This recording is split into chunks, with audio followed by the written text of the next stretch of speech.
Привет, друзья! Меня зовут Ольга, я живу в Нью-Йорке, и вы на моем канале «Америка без розовых очков». Мои гости – обычные люди, которые согласились поделиться своей историей миграции. Сегодня у меня в гостях Лина, пойдемте ее встречать.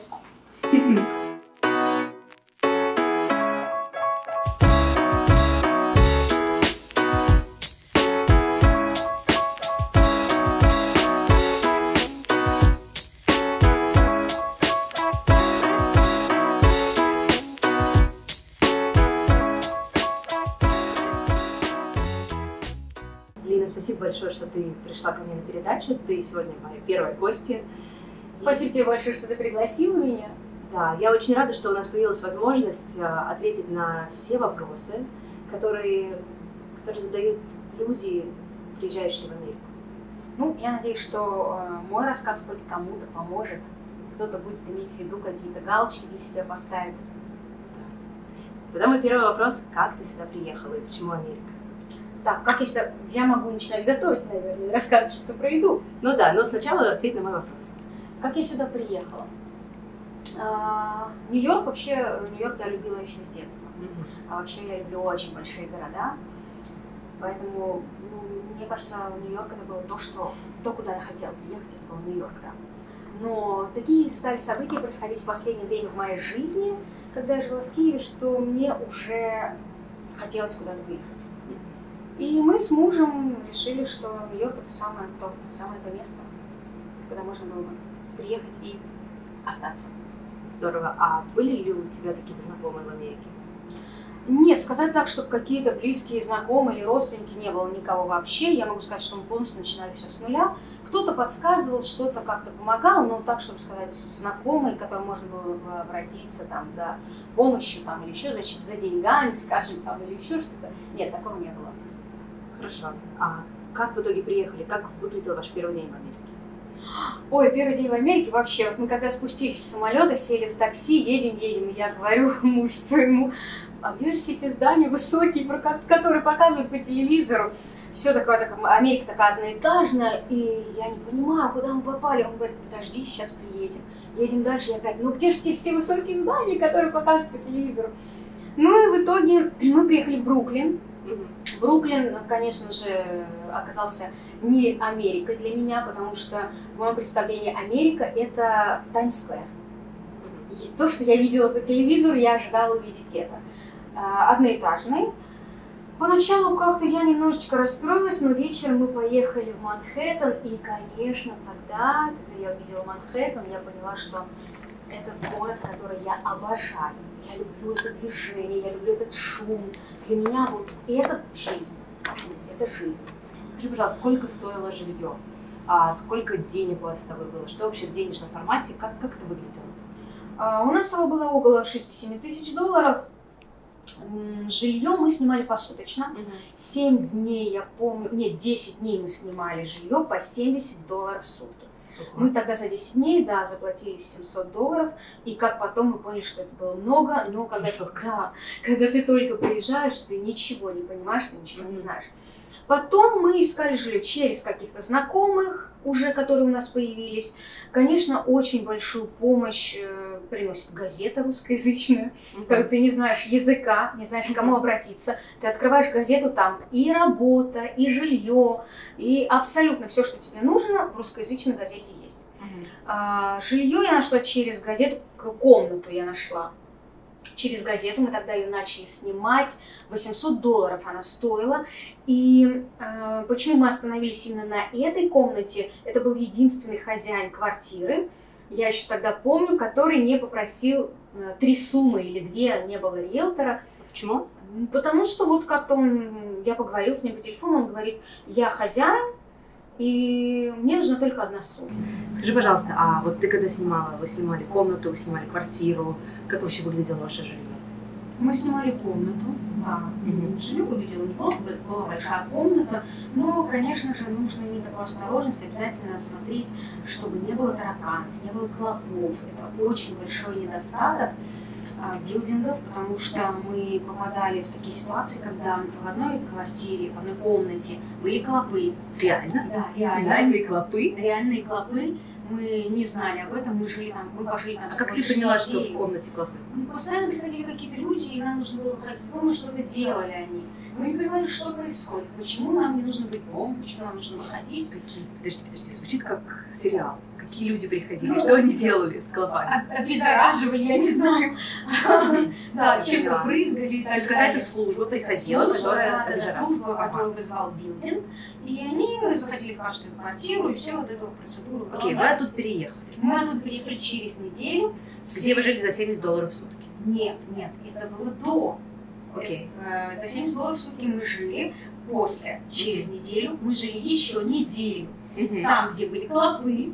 Окей. Сколько стоило жилье там, где были клопы? Я тогда не помню, но мы не платили, потому что была неделя, и мы уехали. То есть вы неделю прожили бесплатно, правильно? Да.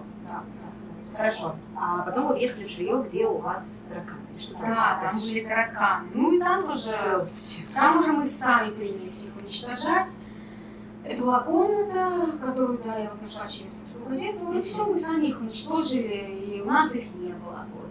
В этой комнате мы прожили, она стоила $800 в месяц, или 850, до 900, да, вот помню, точно такая была сумма. То есть при этом за первую неделю вы заплатили 700? Да, То есть, да, разница. Я понимаю, да. И мы жили, мне, наверное, где-то полгода. Здорово. А через полгода мы уже переехали в квартиру. И сейчас ты живешь в этой квартире, правильно? Да. Уже 3 года? Да. А сколько ты за нее платишь? $1400. За целую квартиру? Да. Сколько там? Ну, не квартира, там студия. Окей, студия. Сколько метров? Если, ну, это примерно. Она 20, большая. 30, 40. Ну, где-то, наверное, может, до 50. До 50. Да, она не Это очень хорошая квартира.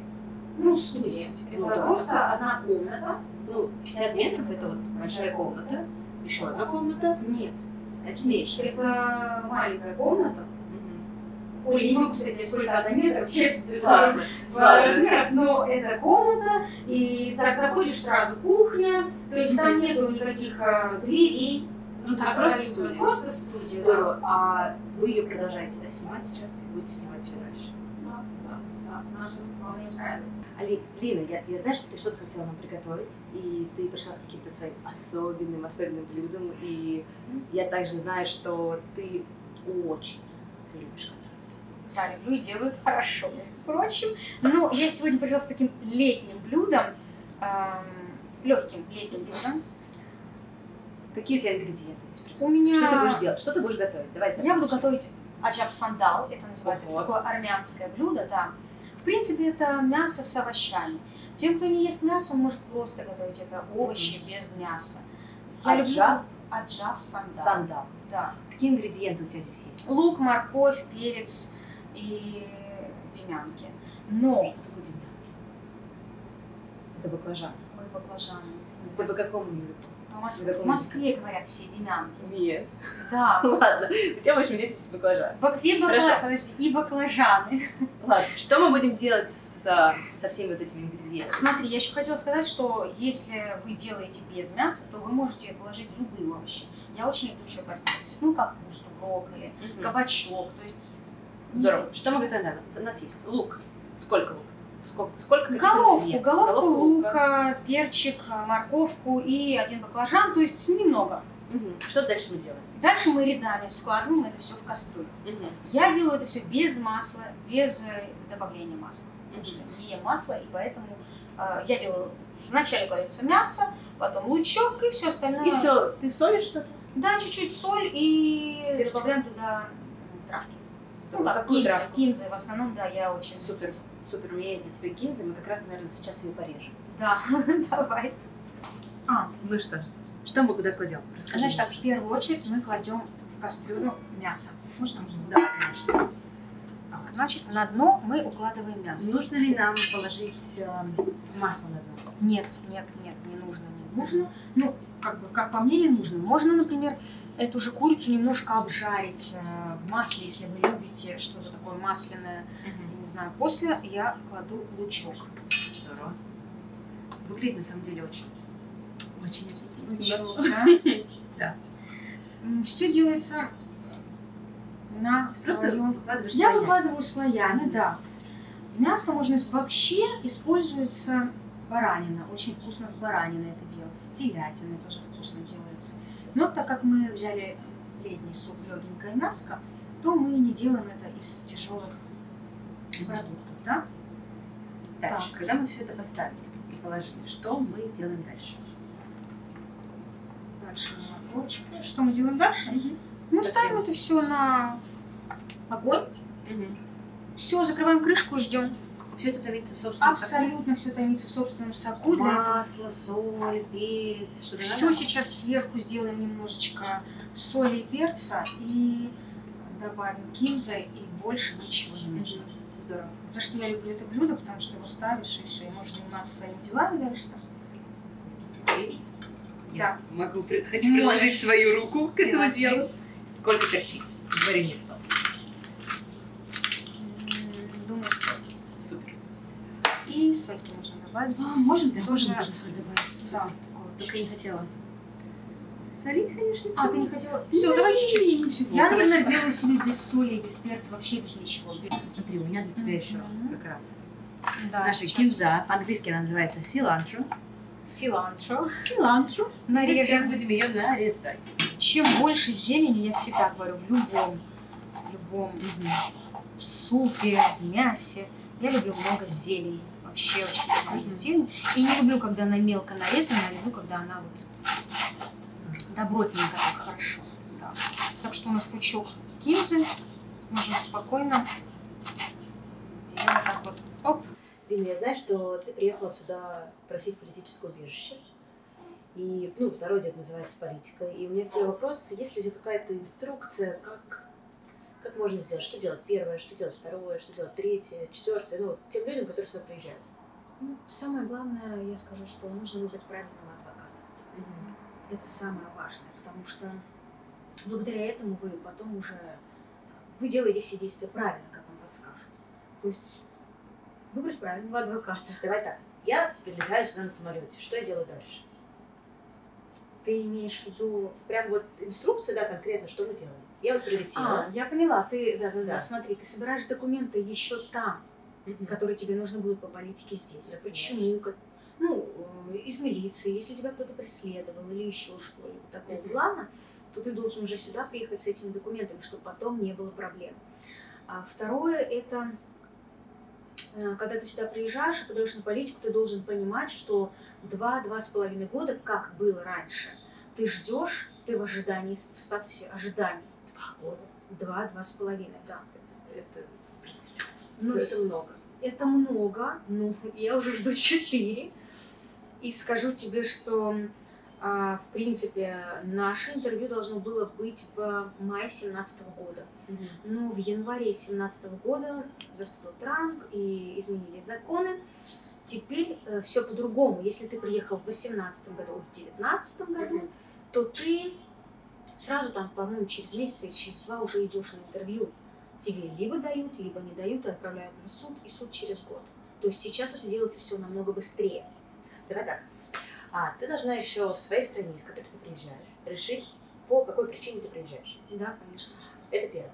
Второе. Ты должна собрать документы, которые будут подтверждать твою причину, почему ты просишь все это.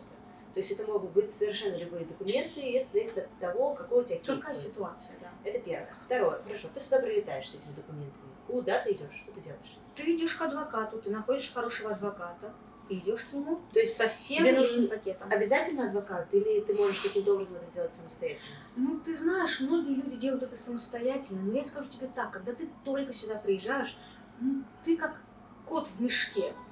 Ты не понимаешь вообще, что делать. Да, ты просто... Смотри, ты находишь адвоката. Как я могу выбрать правильного адвоката? Только по рекомендации. Никогда и ни в коем случае не идти к адвокату, о котором ты ничего не знаешь. Я слышала про твою историю ранее с адвокатом, что вы выбрали какого-то адвоката. Да. У нас был первый адвокат, который оказался совершенно негуманным, скажем, он не сочувствовал нам так, как нам хотелось бы. Человек, который абсолютно было все равно. Ну, видимо, когда много кейсов, в принципе, у всех много кейсов, но все по-разному. Рекомендации? По рекомендации. Причем по очень хорошей рекомендации. Но в итоге мы как бы не сошлись с ней абсолютно, мы забрали дело и ушли к другому адвокату. Сейчас я очень довольна. На чем вы не сошлись? Ну, на том, что, ты знаешь, нам хотелось какого-то движения, чтобы наше дело продвигалось быстрее.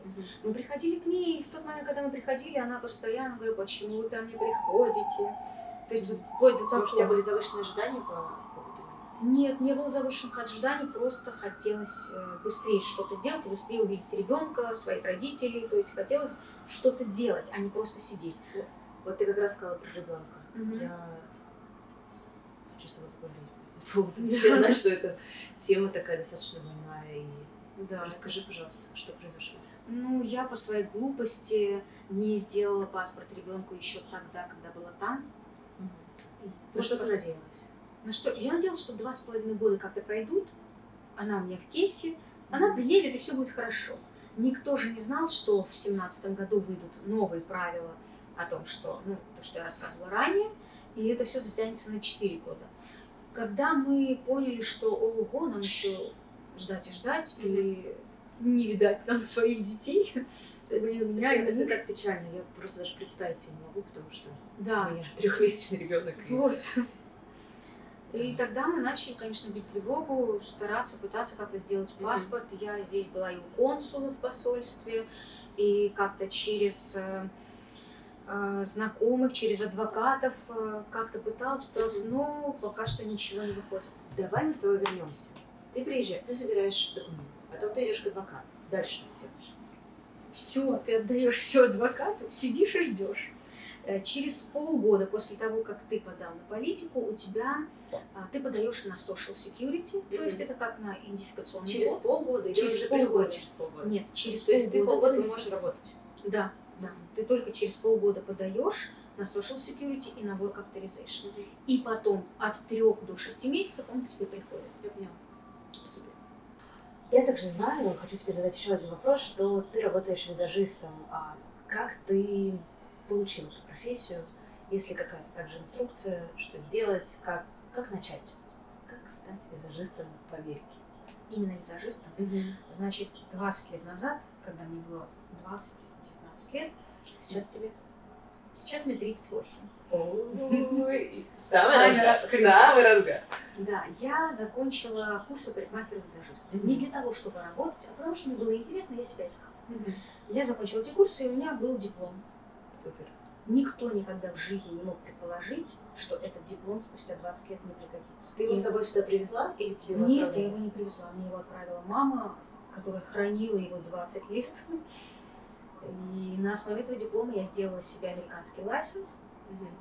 И вот как-то... Куда нужно идти, чтобы сделать американскую лицензию? Идти никуда не нужно, нужно все посылать онлайн. Там нужны некоторые документы. Ты должен отправить 5 писем от своих клиентов. Ты должен отправить трудовую книжку. Российскую? Да. Ну, там, где ты работал, трудовую книжку. Да, у меня была книжка трудовая из Москвы, что я проработала 5 лет в этой отрасли. Ну, я как бы работала в театре, и это имело отношение к визажу. Так, скажи мне, пожалуйста, есть ли у тебя сайт, куда это нужно отправить? Есть, конечно же, есть. Я могу тебе дать. Вот тогда его внизу в комментариях укажем. Да, хорошо. Да. Я могу также тебе описать все документы, которые нужно собрать для того, чтобы отправить. То есть ты мне все это отправишь, и мы в комментариях уже внизу в описании добавим, что нужно для того, чтобы стать визажистом в Америке. Супер. А сколько стоит перевести лицензию? Вообще, сколько стоит вообще все это сделать? Ну, все документы перевести мне стоило где-то до $300. $300, чтобы перевести все эти письма, да. Дальше вопрос. Нужно ли тебе получать какое-то дополнительное образование визажа, чтобы ты здесь могла официально работать? Помимо того, что ты смогла перевести свою лицензию. Ты знаешь, в принципе, это не так важно, но так как я не работала долгое время, я здесь все равно пошла в школу Makeup Forever School, и в школу визажа, и там довольно-таки очень хорошо. Также я еще брала личные уроки. Ты это сделала чисто для себя? Да, я сделала это для того, чтобы как бы, быть в ногу с эпохой. Здесь же все как-то по-разному. У нас по-другому, здесь по-другому. Я знаю, что также российские звезды, которые приезжают, они каким-то образом попадают к тебе. Как это происходит? Как они тебя нашли? Да. Почему, вот как получилось так? Подожди, как получилось так, что ты, приехав из Москвы, переведя свой диплом, по хорошему счету, да, закончил здесь еще одно образование. Из Киева приехала. Из Киева.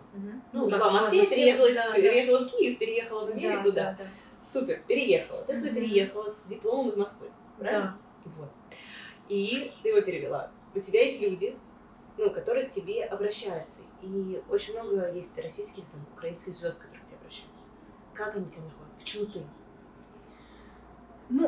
Обращаются как бы не они лично, обращаются те организаторы, которые их сюда приводят. Я думаю, что изначально как-то все закрутилось с того, что первый раз, когда мой супруг, он хейрдрессер, Он стрижет волосы. стрижет, он делал укладку Анфисе Чеховой, выставили фотографию, и как-то оно потом Comedy Club, и все оно как-то пошло-поехало, кто-то там услышал, кто-то увидел, потом, вон ребята, как раз муж с женой этот делают волосы, делают мейкап, давайте их возьмем, и как-то вот так запустилось, и получилось, что мы начали работать с Comedy Club. Через сколько лет это произошло?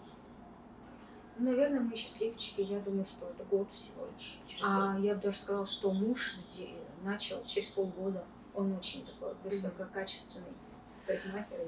Супер, супер. Вопрос. Вы работали на Нью-Йоркской неделе моды? Да, работали. Как это случилось? Тоже мы работали с дизайнером, которая нас пригласила, с русскоязычным дизайнером, которая нас пригласила работать на неделе моды. Мы делали модели, у нее очень красивая одежда, и очень красивые девочки. Очень интересно работать вот на этих мероприятиях. Сколько платят за визаж? Мой визаж стоит $100. В принципе, я работаю в салонах, я не нахожусь где-то в одном месте, я работаю сама на себя. $100 я получаю за визаж, из которых 40% я оставляю салон, 60% забираю себе. То есть ты получаешь $60 за визаж? Да, получается, что. Как прожить на $60 за визаж? Я тебе скажу, что я же не только визажем занимаюсь, и есть же свадьбы. За свадьбы на выезде ты получаешь там от 700 и 1000. Как тебя находит невеста? 700 и 1000. $700. $700 за макияж на свадьбе? Не одного человека. То есть тебе так, 5, приводит толпа, садится $700. 5 человек, 8, 10. То есть там мама, невеста. Абсолютно верно, да. Хорошо. И $700 за свадьбу. Здорово. И как бы ты делаешь свадьбу, как тебя находит невеста? Куда нужно кто-то через знакомых, через своих клиентов. Я нигде ничего не размещаю. Единственное, где я себя рекламирую, это мой Инстаграм. Здорово. Сколько подписчиков у тебя в Инстаграме? Там что, 1,5 до 2000. Немного совершенно. Мы работаем над этим. Мы над этим работаем, но это совершенно не мое. И поэтому у меня бывают такие спады, когда ничего не охота ставить. Куча фотографий в телефоне, когда-нибудь, может быть, поставлю. Чем занималась до визажа? Почему здесь выбрала визаж и что ты делала до? Я до работала актрисой в Московском театре, до я работала вокалисткой, до я работала ресторатором, строила рестораны, поднимала их, имела свои рестораны. Вот чем я работала. Как сейчас? Конечно, когда я сюда ехала, мне казалось, что, боже, да я тут все смогу сделать, да и то, и то, и то, и то. Но когда человек приезжает в Америку, мне бы хотелось, чтобы твои слушатели, твои зрители об этом знали. Ты полностью обнуляешься. Что это значит? Это значит, что все твои 3 образования, которые ты имел там, все твои умения, которые ты имел там, здесь ничего не значат. Кроме того, что ты делаешь руками, конечно. Если ты парикмахер делаешь ногти, визажист, и там ты был, и приехал сюда, это супер. Если можешь опять здесь найти. Но тебе нужно получить лицензию. Конечно, тебе нужно получить лицензию, и ты просто в шоколаде. Окей. Да. Но если ты актер, до свидания. Без английского. Если ты ведущий, 0. Я журналист по образованию считаю. Знаешь, какой вопрос? Я знаю, что у тебя есть твои стихотворения, и я буду тебе очень признательна, если ты не откажешь хотя бы маленькую строчку прочитать. Да, я не откажу, но я ничего не помню наизусть, можно я посмотрю? Конечно. Не покидай меня, мой луч, средь злых событий и предателей друзей. Мой свет души бунтарь, и он могуч, он не боится ни пижонов, ни князей. И как бы ни пытались навязать свои морали карлики земли, мои лучи готовы их послать до солнца и обратно до луны. Свети, свети и бей ключом в умы, возможно, завтра в них прольется свет. И тот поймет, кто зарекался от сумы, и тот, кто зло дарил любви в ответ. Вау, это такое крутое стихотворение прочитала. Спасибо тебе огромное. Как ты его написала? Ой, я Для его... кого? Для кого? Вообще оно обо мне. Я написала о том, чтобы каждый человек в этой жизни нес свое нутро, свою личность, чтобы он не падал, чтобы он всегда светился, дарил свет и добро людям, и тогда в обратку будет то же самое. Это про тебя как-то. Надеюсь, можно я тебя обниму? Пожалуйста. Ой, круто вообще, спасибо. Спасибо. Тогда у меня есть еще для тебя вопрос. Скажи, пожалуйста, какая твоя самая запоминающаяся история? Что тебе больше всего запомнилось, когда ты приехала? Ну, в жизни, да, именно в Америке. Ну, мы в Америке, разговариваем про Америку, Да. соответственно, что в Америке больше всего запомнилось? Ой, слушай, была такая одна очень интересная история.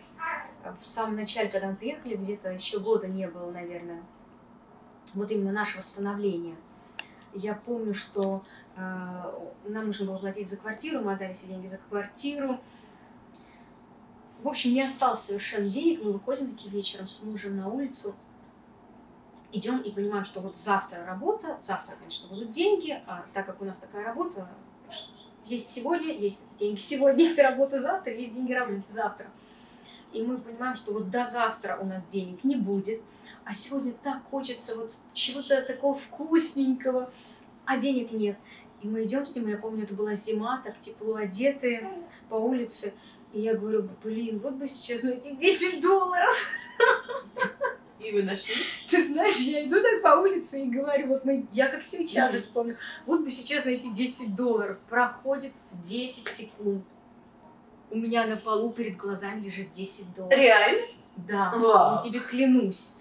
Это круто. Это просто... Вы купили вкусненькое, да? Мы сразу пошли в магазин и купили тортик. Это было где-то 11 часов ночи, да, мы купили тортик, сели, покушали, сели, и думаем, да, Бог есть. Бог есть, да, Бог есть. Расскажи мне, как вы платите налоги? Я забыла задать этот вопрос в начале. Когда ты рассказывала про свою работу, расскажи, что нужно человеку сделать, чтобы вот, работать как вы. Ну, когда ты получаешь разрешение на работу, ты начинаешь работать на чек полностью. Мы открыли фирму, у нас своя компания. Сколько стоит? Открыть компанию стоит $150. Сколько времени занимает? Ой, абсолютно вообще минутное дело. Ты приходишь, оставляешь все свои данные, тебе сразу же выдают, что самое интересное, не оригинал документа, а выдают ксерокопию, и все, у тебя есть своя компания. Супер. Ты начинаешь работать, И нужно банк-аккаунт, наверное, да, сделать? Бизнес-аккаунт, да. Но это если по надобности. Я помню, что первое время у нас не было, а потом уже, да, мы сделали бизнес-аккаунт.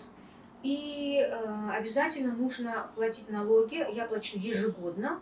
Основной налог, инком, который, да? Сколько Income процентов? tax. Ой, сколько процентов? Я даже не знаю, сколько Как процентов. ты платишь? Ну, у каждого же у нас есть свой бухгалтер, понимаешь, это же Америка. Я прихожу к бухгалтеру, который мне сама все высчитывает. Она говорит, так, значит, платим там 1000 или 2000. И То какой есть ты платишь раз в год налоги? раз в год и раз в 3 месяца. Ага. Каждые 3 месяца я плачу каждый квартал еще тоже. И сколько у тебя выходит сумма налога?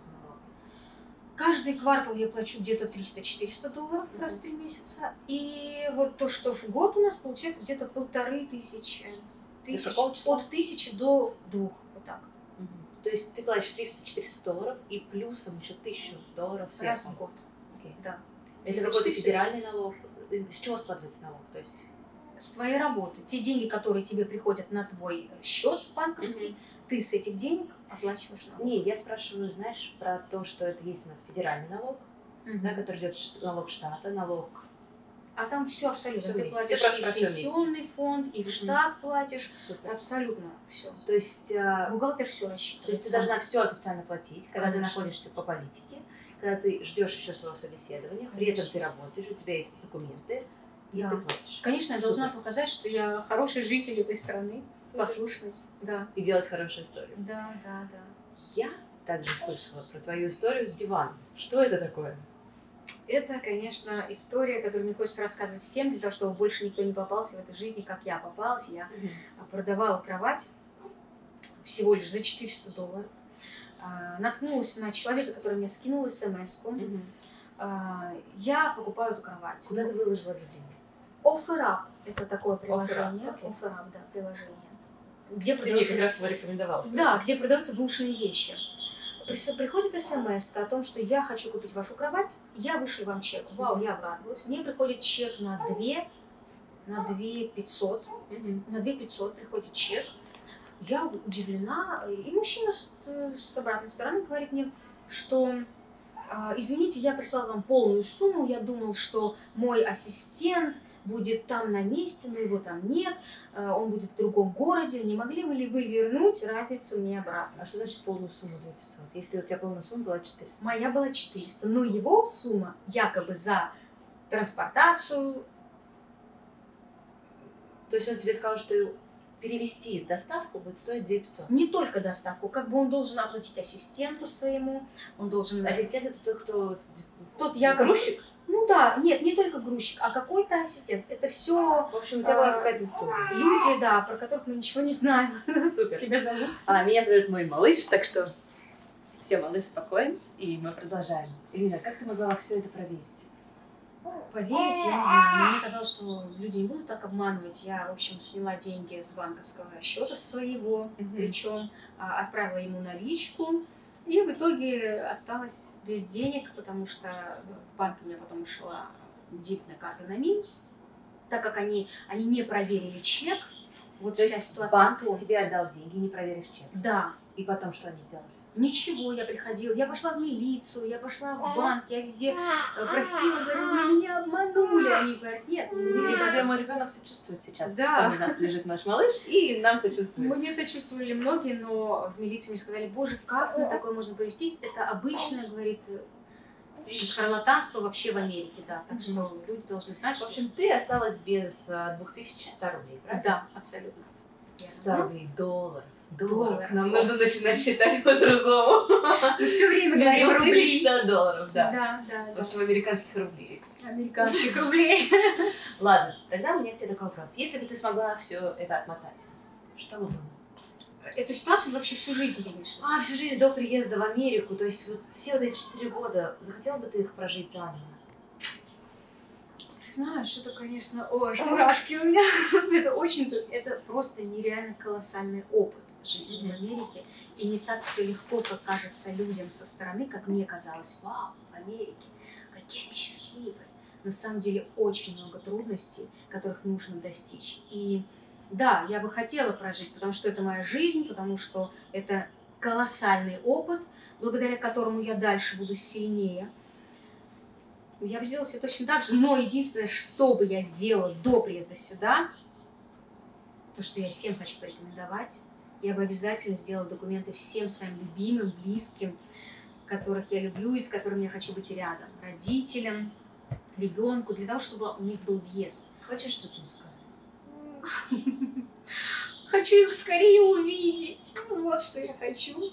А говорить мы говорим целый день. Вот утром я просыпаюсь, сразу же, что я делаю, когда открываю глаза, я не захожу в Инстаграм или Фейсбук, как делают многие, я сразу в Вайбер набираю маме. Мам, как дела? То есть это всегда, у меня целый день. У меня мурашки. Да, когда у меня выходные, когда у меня свободное время, я учу с ребенком уроки по 6 часов в день на телефоне.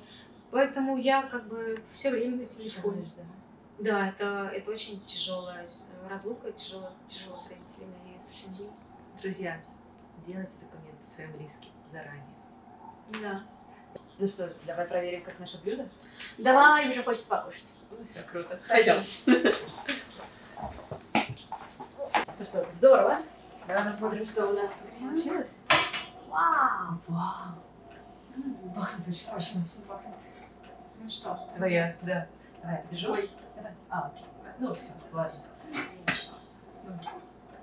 Тарелочка. Так. Ой, выглядит шикарно. Значит, достану нам ложечку. Нам вилочка нужна или ложечка? Я думаю, что нам сойдет. Все. Я буду пробовать. Я начну с морковки. На самом деле это крючок. Горячо. Но это очень хорошее летнее блюдо, его можно есть холодным. Абсолютно достать из холодильника есть, оно очень удобно в любое время суток. И не калорийно, не жирно. Тебе понравилось? Да, здорово, спасибо. Отлично. Я сейчас это... Можно посолить, покушать, как тебе удобно. Можно. Все. На здоровье. Ладно, спасибо, что пришла. Наверное, я бы тебя попросила дать какой-то совет людям, которые приезжают. Финальную какую-то историю. Что нужно сделать? Что нужно сделать? Ну, Совет, то, что я уже говорила, нужно обязательно сделать документы всем своим Твоя родным. проблемная точка. Да, моя проблемная точка. И второй, никого не слушать и делать то, что вы считаете нужным. Очень, да. Слушайте то, что только вы считаете нужным. Не слушайте людей, которые вам говорят, ты не сможешь сделать это, ты не сможешь сделать то. Делайте то, что вы считаете нужным. Даже если вы знаете, что вы не сможете это сделать, хотя бы попытайтесь. Вот. Супер. Совет. Спасибо. Спасибо. Спасибо, что пригласила. Да, Да. Ой, спасибо таким образом. А у меня к тебе такой вопрос. Что мы подарим нашим телезрителям за лучший комментарий? Конечно же, мейкап. Девушкам подарим мейкап. И те, кто живет в любой точке мира, можем консультацию провести по вайберу, по скайпу, не имеет значения. Супер, а? А мужчинам? Также можно провести урок по уходу за лицом. Либо, если им это не интересно, что? Можно рассказать что-то о политике, если вдруг кто-то захочет приехать. То есть политика, юристы, контакты, еще Абсолютно, что-то. да. Здорово. Дорогие друзья, спасибо за ваш просмотр. Ставьте лайки, делитесь этим видео и, главное, пишите комментарии. Лина ответит на все ваши комментарии, и мы выберем лучший, и она лично проведет вам консультацию по тому вопросу, который вам интересен. Спасибо. Здорово.